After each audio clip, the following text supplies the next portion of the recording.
It's common, often driven by good intentions or a sense of responsibility, to try to save someone who is sinking, even if they make no effort to swim.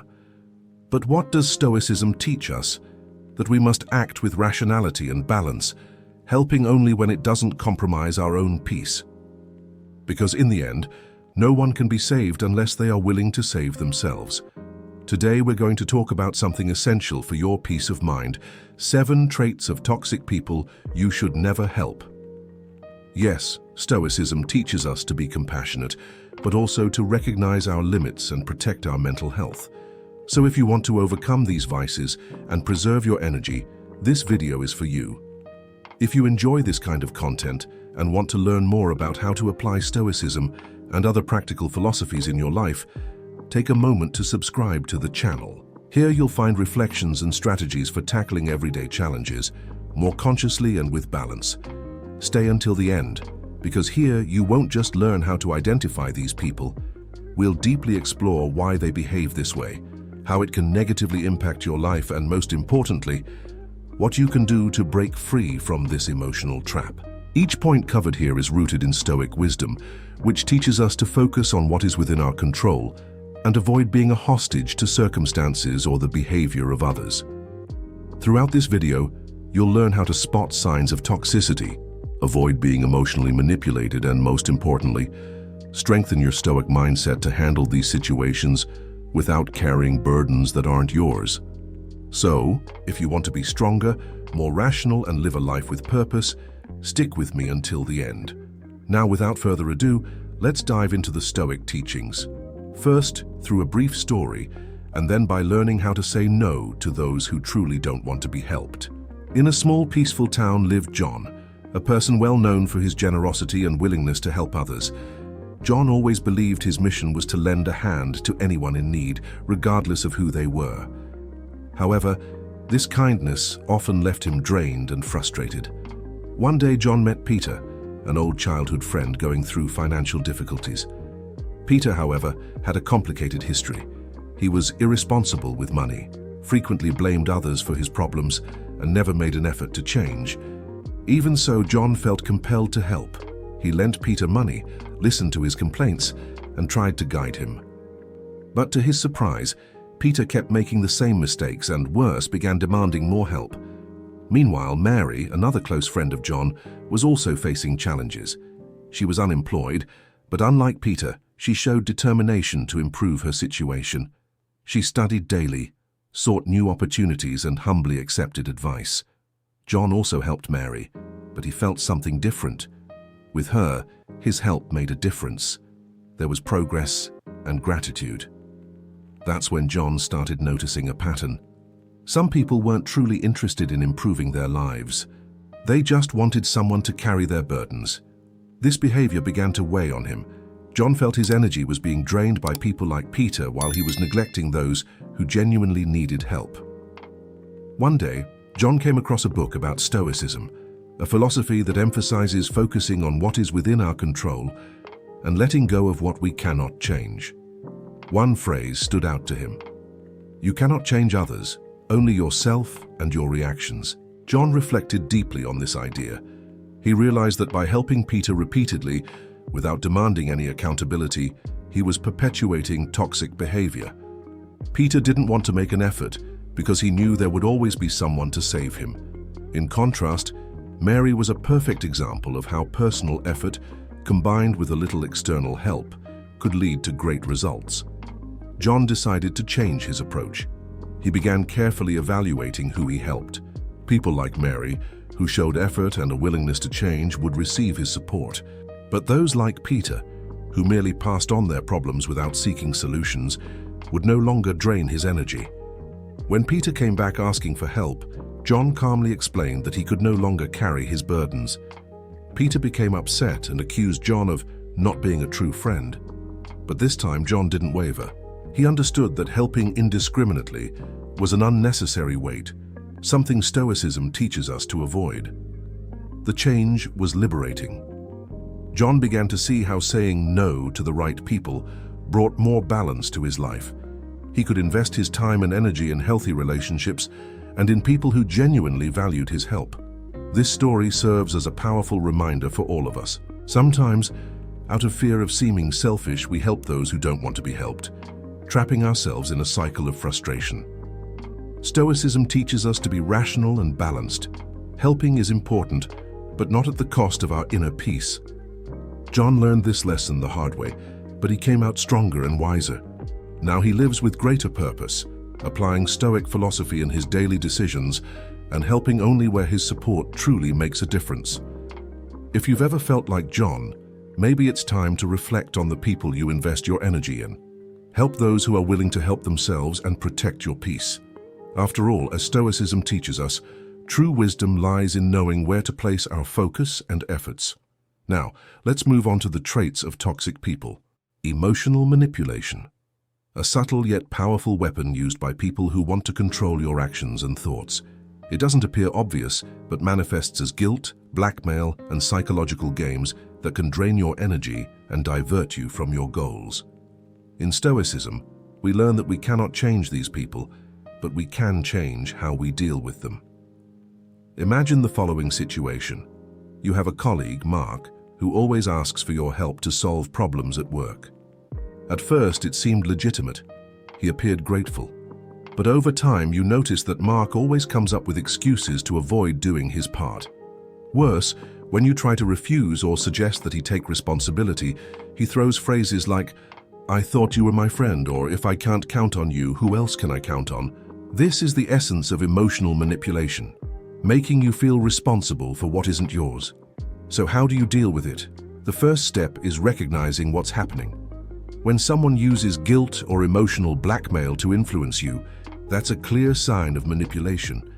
Start observing your conversations with Mark or anyone else who displays this behavior. Ask yourself, is this being said to solve a problem or to make me feel guilty? Simply recognizing the pattern is already a significant step toward breaking the cycle. After identifying the manipulation, it's time to protect your energy. Setting boundaries means being clear about how far you're willing to go and standing firm in your decisions. The next time Mark tries to shift the responsibility onto you, respond politely but firmly. "I understand your situation, but I believe you can handle this too." Don't give in to emotional pressure. Remember, boundaries are not only to protect yourself, but also to teach others to take responsibility for their actions. You can't change Mark's behavior, but you can change how you react. Stoicism teaches us to focus on what is within our control. Whenever you feel guilty about someone else's words, pause and reflect. Is this within my control? Focus on your response, not the manipulative behavior. A Stoic mind does not allow itself to be shaken by external factors. Manipulative people often consume so much time and energy that we neglect those who truly deserve our attention. Stoicism reminds us to invest in relationships that bring balance and reciprocity. Reassess your relationships. Dedicate more time to people who value your help without trying to control you. This shift in focus brings lightness and satisfaction to your life. Stoicism teaches that everyone is responsible for their own actions and choices. Don't carry the weight of the problems of those unwilling to help themselves. With Mark, make it clear that you're willing to help as long as he does his part. Otherwise, remove yourself from the situation without guilt. Remember, your energy should be used to contribute positively, not to perpetuate toxic behaviors. Emotional manipulators often test your patience. Developing resilience is key to handling these situations without giving in to pressure. Practice techniques like deep breathing and meditation whenever you feel pressured. Remember, serenity is your greatest weapon against manipulation. The next time you encounter someone like Mark, remember the lessons of Stoicism. Recognize the signs, set boundaries, focus on what you can control, value healthy relationships, and protect your energy. You deserve a balanced life free from manipulation. Continuous victimhood. Imagine you have a friend named Charles. He's always facing some problem, a difficult boss, a complicated family situation, or even just bad luck in daily life. At first, you sympathize and try to help by listening to his complaints and offering advice. But over time, you notice that nothing changes. Charles seems stuck in a cycle where he's always the victim, blaming the world for everything, but never taking responsibility for his own choices. Most importantly, he never implements the solutions you suggest. This is continuous victimhood, a behavior that can be highly toxic, draining your emotional energy and often leaving you frustrated. But how do you deal with it? Stoic wisdom provides powerful tools for facing such situations. The first step is recognizing the pattern. People stuck in continuous victimhood struggle to take responsibility and always find someone or something to blame. They seek attention, but rarely act to change their circumstances. When Charles begins to complain, listen carefully and ask yourself, is he sharing this because he wants a solution, or is he simply venting endlessly without changing? Recognizing this pattern helps you avoid falling into the trap of offering help that won't be appreciated. Helping is important, but you can't be the therapist or savior of someone who doesn't want to save themselves. Setting boundaries means defining how much you're willing to listen and help. If Charles insists on playing the victim, gently say something like, "I understand that this is difficult, but what do you think you could do to change the situation?" Encouraging responsibility establishes a clear boundary that you won't carry the burden for him. Stoicism teaches that we cannot control others' behavior or choices, only our own actions and reactions. This is crucial when dealing with people who live in victimhood. When Charles tries to involve you in his cycle of complaints, remember that the solution is beyond your control. Respond calmly and avoid investing too much emotional energy into problems he isn't willing to address. A key Stoic lesson is to focus on relationships that foster mutual growth. If someone is constantly draining your energy with victimhood, it might be time to reconsider the space they occupy in your life. Reflect on the other people around you who value your presence and seek positive exchanges. Dedicate more time to them and less to Charles, especially if he continues resisting any form of change. People stuck in continuous victimhood often shift their problems onto others, expecting someone else to solve them. Stoicism teaches that each person is responsible for their own life. Whenever Charles brings up another problem, encourage him to seek his own solutions. For example, have you thought about seeking professional help to deal with this? This type of response shows empathy while reinforcing that you can't solve everything for him. Hearing constant complaints can be mentally exhausting, but you can build resilience to handle it without letting it disrupt your inner peace. Before engaging in a conversation with Charles, practice techniques like deep breathing or visualize a mental shield. This helps separate your emotions from his problem, allowing you to offer support without depleting yourself. Charles won't change overnight, but you can change how you deal with him. By applying these Stoic lessons, you avoid getting caught up in someone else's cycle of victimhood and protect your peace of mind. Remember, helping is important, but it only makes sense when the other person is willing to accept help and take action. Excessive negativity. Negativity. It's like an unending storm, an invisible force that can contaminate the environment and drain your energy. Perhaps you know someone like this. A person who, even in the best situations, always finds something to criticize or complain about. Let's call her Claire. Claire is your co-worker. Every day she arrives at the office with a list of complaints: traffic, coffee, weather, goals. Nothing seems to satisfy her. At first, you try to empathize and even offer advice. But over time, you notice that Claire's negativity is a pattern. Worse, it begins to affect your mood and productivity. Stoicism teaches us that while we cannot change other people's behavior, we can change how we respond to them. Let's explore Stoic lessons and quotes from great philosophers to deal with the excessive negativity of people like Claire. Constant negativity is not just a momentary vent. It's a habitual attitude that reflects how the person views the world. Seneca wrote, "The difficulty comes from our mind, not from events."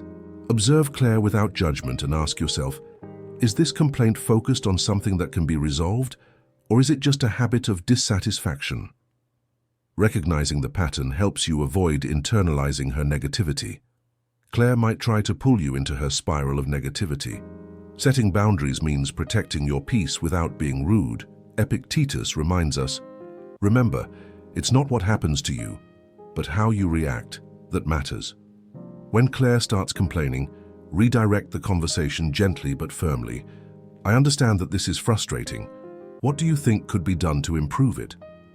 This approach demonstrates empathy, but prevents you from being dragged into her negativity. Claire's negativity is beyond your control. What is within your control is how you choose to respond. Marcus Aurelius wrote, "If you are distressed by anything external, the pain is not due to the thing itself, but to your evaluation of it." When Claire begins her complaints, take a deep breath and remind yourself that her opinions don't need to influence your emotional state. Focus on maintaining your serenity regardless of her behavior. Negative people take up space that could be filled by healthier relationships. Stoicism teaches us to invest in connections that foster mutual growth. Seneca advises, choose carefully those with whom you associate. Their character will affect yours. Reevaluate the time you spend with Claire. It may be better to reduce contact and dedicate more attention to colleagues or friends who value a positive and balanced attitude. Claire's negativity is not your responsibility. Stoicism reminds us that each person is responsible for their own mindset and choices. Epictetus states, "No person is free who is not master of themselves." When Claire shares her complaints, listen briefly, but avoid taking on the role of solving her problems. Remember, you can offer a different perspective, but it's not your job to carry her emotional burdens. Dealing with Claire might test your patience, but Stoicism provides tools to develop resilience in the face of negativity. Marcus Aurelius teaches, you have power over your mind, not outside events. Realize this, and you will find strength. Before interacting with Claire, practice breathing exercises or visualize yourself as an impartial observer. This helps separate your emotions from her behavior, allowing you to act with calmness and balance. Claire may not change, but you can change how you deal with her. By applying these Stoic lessons and drawing inspiration from the words of great philosophers, you protect your inner peace and learn to handle negativity constructively. Lack of empathy. A lack of empathy is one of the most challenging traits to deal with in a person. It's like trying to navigate a sea without waves, where everything feels static and devoid of emotional response. Perhaps you know someone like this. Let's call him Luke. Luke is the colleague who seems indifferent to your feelings. When you share something important, he responds with disdain or changes the subject. He doesn't notice the impact of his words or actions on others, and often acts as if his needs are the only ones that matter. Dealing with Luke can be exhausting, especially if you expect reciprocity in crucial moments. But as Stoicism teaches us, we cannot change others, only how we react to them. Here are some practical lessons for handling the lack of empathy in people like Luke. A lack of empathy isn't just an absence of compassion. It's a behavior that ignores others' feelings and prioritizes self-interest exclusively. Start by observing Luke more closely. Does he lack empathy because he doesn't care or because he genuinely doesn't notice? Recognize that regardless of the answer, his lack of empathy is not a reflection of your worth as a person. Identifying this helps separate your emotions from his attitude. People without empathy often fail to see or respect others' emotional boundaries. It's up to you to define them. If Luke acts indifferently or disrespectfully, make it clear how this impacts you, but without expecting him to change. For instance, I'd rather not discuss this right now as it seems we have different perspectives.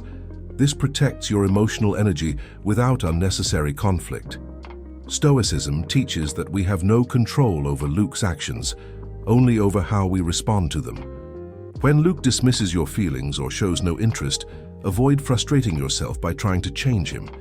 Instead, focus on strengthening your emotional resilience and seek support from others who value your feelings. Not everyone around you will be empathetic, but you can choose to cultivate relationships with those who show genuine compassion and interest. Reassess how much time and energy you're investing in Luke. It may be more productive and fulfilling to dedicate these resources to people who offer emotional reciprocity and support. Luke's lack of empathy is not your responsibility. Stoicism teaches us not to carry the emotional burden of people unwilling to acknowledge the impact of their actions. Accept that you cannot teach Luke to be empathetic. Instead, limit your emotional exposure to him and focus on maintaining your inner peace.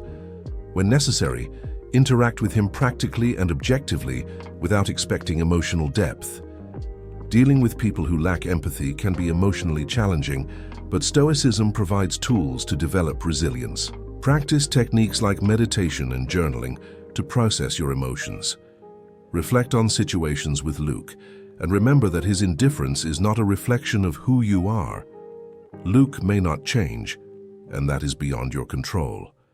What you can control is your attitude and how you choose to respond to the lack of empathy. By applying these Stoic lessons, you protect your mental health, avoid frustration, and focus on building more meaningful relationships. Controlling behavior. Controlling behavior can be suffocating. People like this want to decide for you, impose their opinions, and even interfere with your plans. Perhaps you know someone like this. Let's call him Philip. Philip is the friend or colleague who always has an opinion about what you should do. He criticizes your choices, insists that he knows what's best for you, and sometimes makes you doubt your own decisions. Dealing with Philip can be exhausting, but Stoicism teaches us that while we cannot control his actions, we can choose how we respond. Controlling people have a constant need to impose their will and rarely respect others' boundaries. Epictetus wrote, "If you wish to improve, be content to appear clueless or stupid in some things." Observe Philip without judgment. Recognize that his controlling behavior reflects an attempt to manage his own insecurities. Understanding this helps you not take his actions personally. A controlling person needs well-defined boundaries to understand that their opinions do not dictate your decisions. Seneca stated, "He who is free is not a slave to the opinion of others." The next time Philip tries to impose his ideas, respond calmly but firmly. "I appreciate your opinion, but I prefer to decide this for myself." Showing respect while being assertive helps establish clear boundaries. You can't change Philip, but you can decide how to respond to his pressure. Marcus Aurelius wrote, "Adapt yourself to the things your nature is subjected to, and love the people whom fate has brought you together with, but do so with all your heart." Whenever Philip tries to dictate your choices, remember that you control your actions and thoughts. Take a deep breath, stay calm, and reaffirm your autonomy with confidence. While Philip may be part of your life, you don't have to prioritize the relationship. Focus on people who respect your choices and encourage your independence. Seneca advises, "Associate with those who can make you better and accept those whom you can also improve." Reassess the time you spend with Philip. Prioritize relationships where mutual respect exists and where your personal decisions are valued. Reducing contact with controlling people can bring more balance to your life. Controlling people often project their expectations onto you. Stoicism reminds us that we are not responsible for meeting others' demands. Epictetus stated, "You are a small part in the grand drama of life. Play your role well, but do not assume the role of another." When Philip pressures you to act a certain way, remember that you are not obligated to meet his expectations. Focus on what's important to you and move forward without guilt. Dealing with controlling people can be emotionally challenging. Resilience is key to maintaining your inner peace. Marcus Aurelius wrote, "You have power over your mind, not external events." Realize this, and you will find strength. Practice techniques like meditation or journaling to process your interactions with Philip. This will help you strengthen your self-confidence and handle future situations more effectively. Philip may not change, but you can change how you respond to his controlling behavior. By applying these Stoic lessons and drawing inspiration from the words of great philosophers, you can protect your autonomy and maintain your inner peace. Lack of gratitude. A lack of gratitude is one of the most disheartening behaviors we can encounter. You go out of your way to help, dedicating time and energy, but don't even receive a simple thank you. Perhaps you know someone like this. Let's call him Richard. Richard always asks for help, a favor here, a loan there, advice to solve problems. At first you feel good about helping, but over time you notice he never shows gratitude. Worse, he acts as if your help is an obligation. The lack of acknowledgement starts to weigh on you and you wonder, why do I keep helping? Stoic wisdom offers powerful tools to handle situations like this, protecting your inner peace while keeping your generosity balanced. Ungrateful people rarely recognize the impact of the help they receive.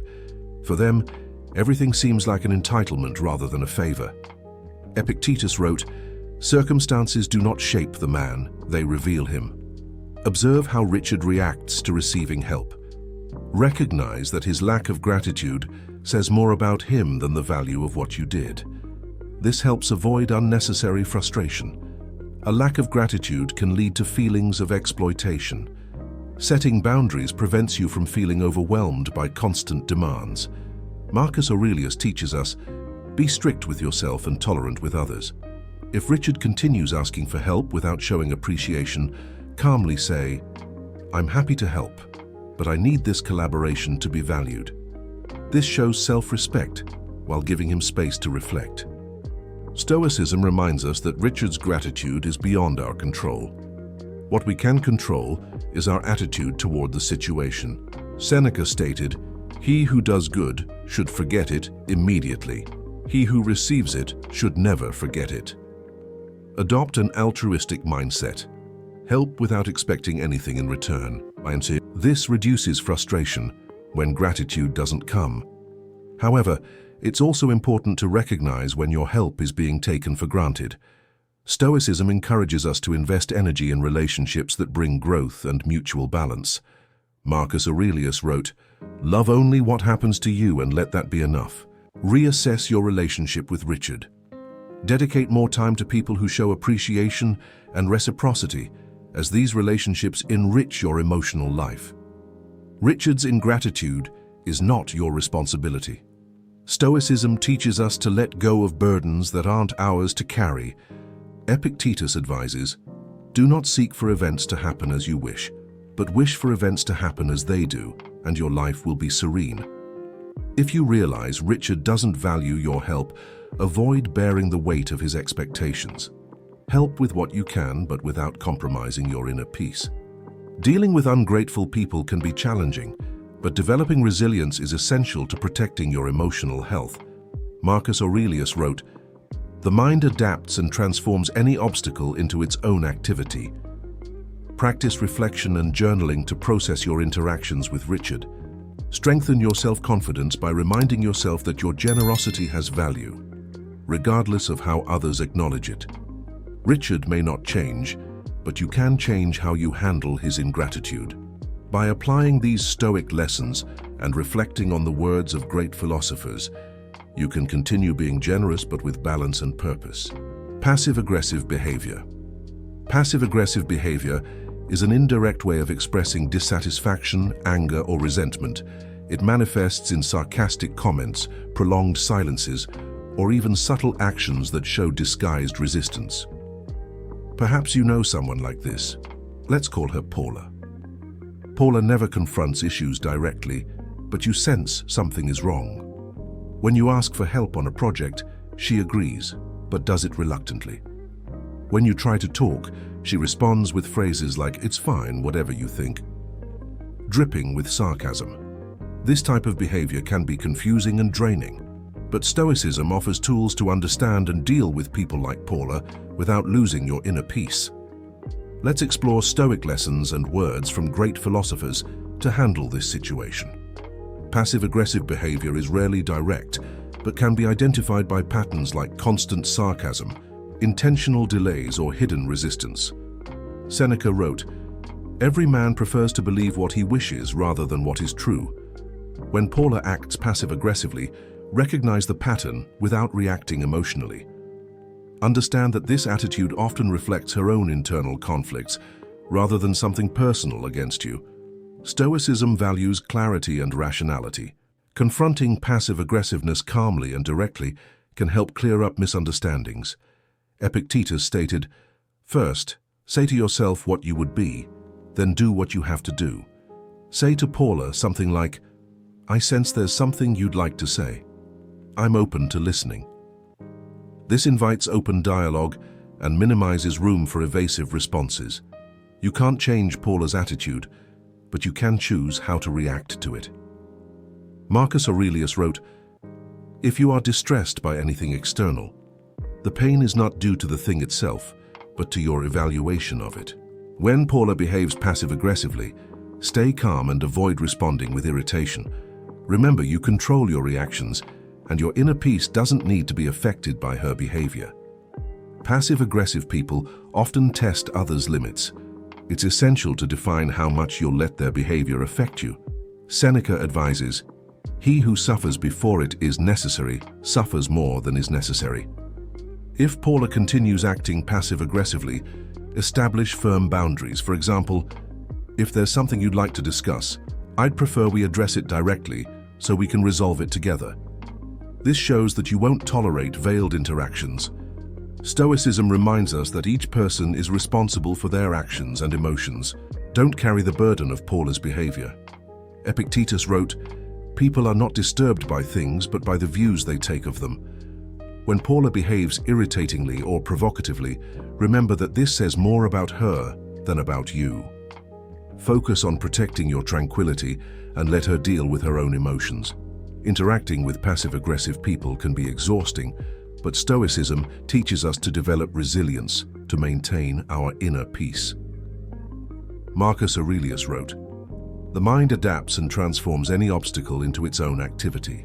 Practice meditation or journaling to process interactions with Paula. Reflect on your own reactions and strengthen your ability to remain calm in the face of challenging behaviors. Paula may not change, but you can change how you handle her passive-aggressive behavior. By using Stoic lessons and drawing inspiration from great philosophers, you can approach these situations with clarity, balance, and firmness without losing your inner peace. Thank you for making it to the end of this video. Your dedication to seeking knowledge and applying these lessons to improve your life shows how committed you are to personal growth. That's truly inspiring. Now I'd love to hear from you. Leave a comment below, sharing what resonated with you the most or how you plan to apply these ideas in your daily life. If you don't have anything specific to say, simply comment. Gratitude. This way I'll know you watched until the end. Don't forget to subscribe to the channel, leave a like, and share this video with someone who might benefit from these reflections. Your participation helps spread this message and build a community of people striving to live more consciously and balanced lives. Thank you for being here, and see you in the next video.